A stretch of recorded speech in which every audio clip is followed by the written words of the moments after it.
ความน่าป้อในพังแสกนเรา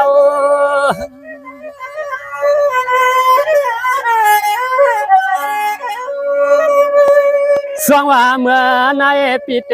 ย้อนหักย้อนหอมย้อนเก่าต้องความเฮาเล่นพวยเราสร้างเสาทุ่งเมืองลันคำน้องกนเลีย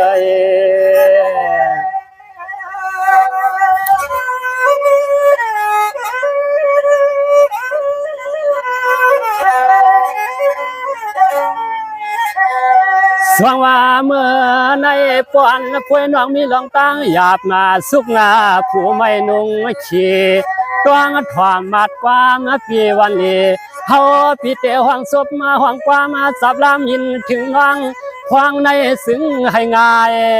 นางเหมือนน้ำหดน้ำไฟ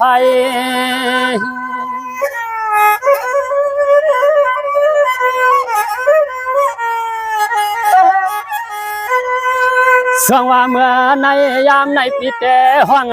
มากฝากงากว่าตอนตาพวยอ่อนก็เป็นน้องเปียมนในตวนเสยตวนคอน้องพวยเมื่อยามในผัวมีลองตั้งถูกตั้งไม่ไหนก็ซึ่งให้มันหมดหายเพียรไว้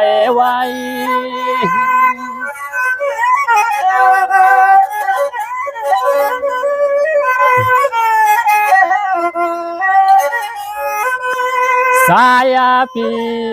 ย้อนแล้วขอศพมาขอความมาจับลามินถึงน้องควางเมื่อสายลูกบานไม่เลียดนาสาวาเขาปีย้อนแล้วขอความไม่เหมือนยังรวมมาเป่า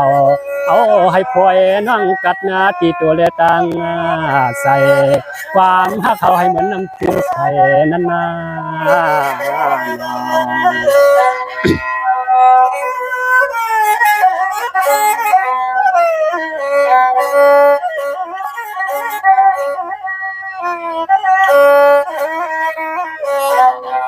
สว่าพวยวันก็เป็นน้องย้อนแห่น้องปีโป้เลยอยู่ลีกินวานเฮ็ดการมีเงินวันขึ้นเลือนาปีต่างขี่ต่างมองหามทบหามยาปีในวันกาให้ปอเลยอยู่สาเขาปีย้อนแล้วขอความมังกลาปานน้องยามในน้อง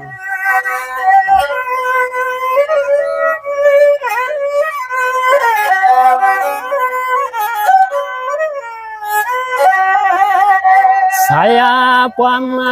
งานวางให้ไหลย้อนขอสบขอความมาปีมาชาสู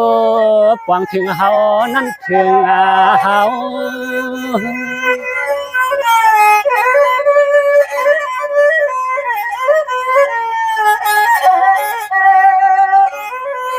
สว่างว่าในก่อย้อนไหลเพื่อนก็เป็นน้องพ่อไหล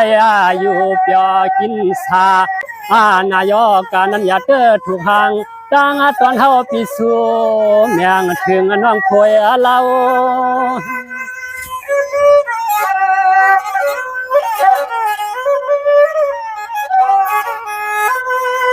เฮาปีในก็ลำสุดตวงมุ่งมองเอาไว้ตาเสซึ่งให้พอไหลเมื่อแหล่ถึงที่พวยน้องเศร้ากินาซึ่งให้พอไหลเมื่อตัวแผ่นน้องพวยห้ามละตางทุกต่างชินนั่น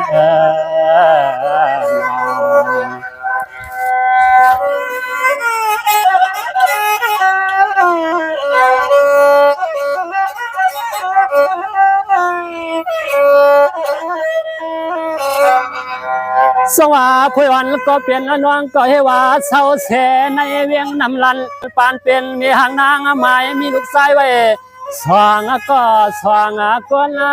มีลูกชายไว้สว่างก็สว่างก้นตามนอ่อนยังตึกตุกนุ่งย้อนกินในน้อง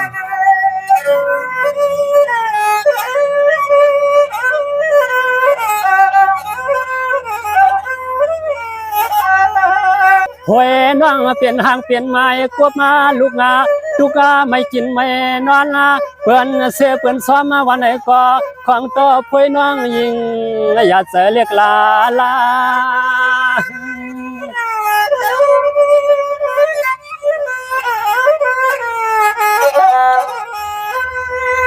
สว่าพวยอันก็เป็นน้องปิกซ้ำเสือเป็นทางเล็กปีเตตินเตทางใหญ่ว่าปีเตตินเตทางใหญ่ข้าวใหม่พวยอันก็เป็นน้องเจ้าเขาปีเตสัมปันแทงเอ็นแทงแห้งน้องพวยอยู่ตาเสปีคำวันกา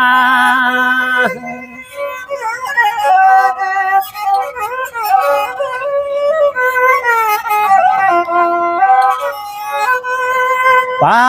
หัวเฮาปิเตปึงเสียมจีพระติตรา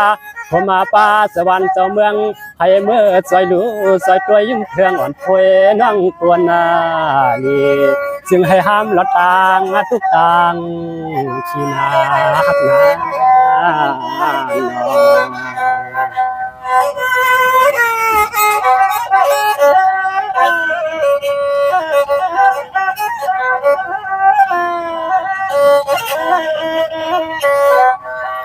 สว่าพวยอันก็เปลี่ยนนางปีในเจน่าปิกซ้ำตัวปีเปียงหมดเปียงมัดปิกซ้ำตัวปีเปียงหมดเปียงมัดเสือหักเขาปีเตียบมาตัดเปียงหอยเปียงลอยหักยาวคือปั่นมันปล่อยลาผวนมาพาวดเนื้อแหล่เลียดออกเพอไข่ยาเพอไข่หยอกใส่ปิดหนุ่มอันสันสังสุนาฮักนา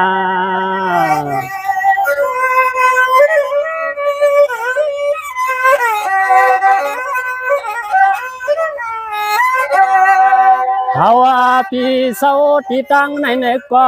ขวังต่อเตะห้องซุบห้องความสับลามายินปันนางพวยน้องตัวนาเฮาอย่าเสเรียกลา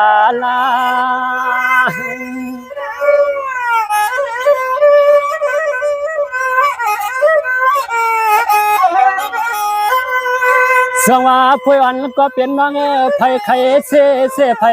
ไข่ซอว่าตังจอนั่งอย่าเปลืองว่าปี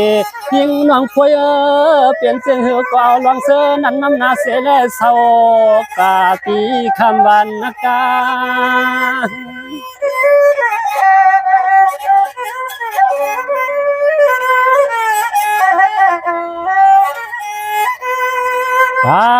หัวเฮาแต่ตินหักความน้องพวยยักหน้าเตหน้าตาแจ่มกลางเล็กนางปีในเกพวงน้ำตาที่เฮาย่อยหลงมังปวักเจอเรียกจอมน้องนาพามเจ้าผัวก็ตัวรวมน้อง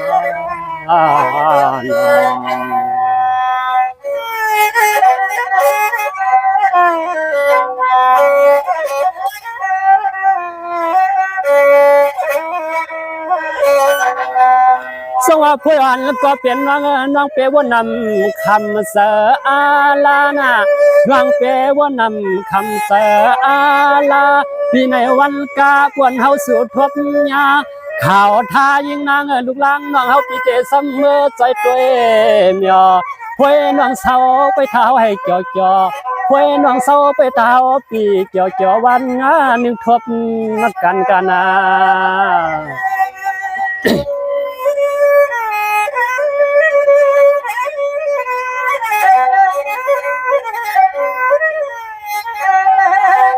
อานาในเฮาปีลำลัดปันปีใหม่ปีตวงเมื่อฟังในพวยนางลำมัดซ้ำขอความปีวันสั่งเฮาลัดแน่พวย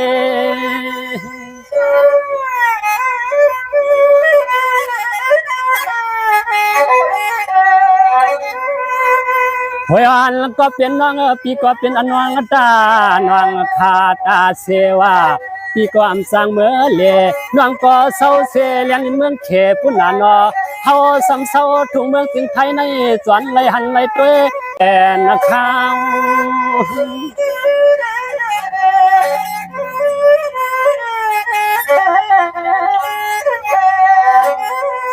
ลาวเพราะวันเมืองจึงใจไหลกัดยาวอีกหนึ่งเขาปีเตสำเคืนปวกเมื่อเล่เจ้าหอดเทินน้องควยนั่นเศร้าทังควยยาเปวนเมาฟังนาปีนาควยปีเตอยู่ทางในเสเป็นอันคำเจอน้องตาควยอยู่นะควย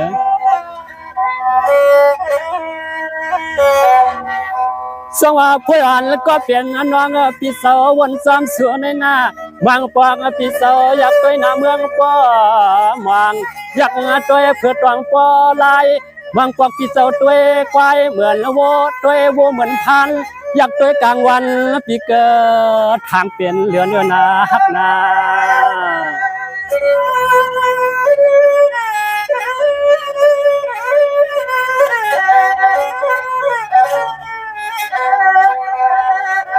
พวย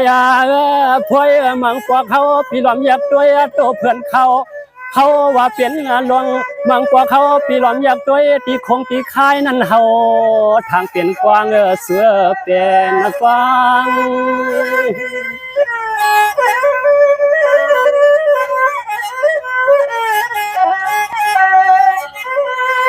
สว่าพวยอันก็เปลี่ยนน้องมังปอกเขาพี่เมื่อกว่าฮาเลเกกัดเก็บไว้เมื่อกว่าฮาเลเกกัดเก็บไว้พี่เมื่ออยากงาตัวลูกกวางนั้นเฮาทางเปลี่ยนวางเปลี่ยนมอง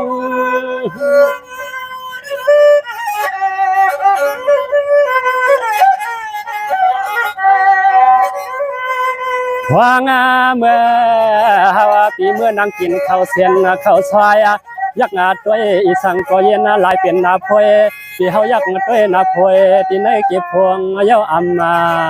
เกี่ยวว่างอยู่สหวันเมื่อไรลาเตไลทบมาสู่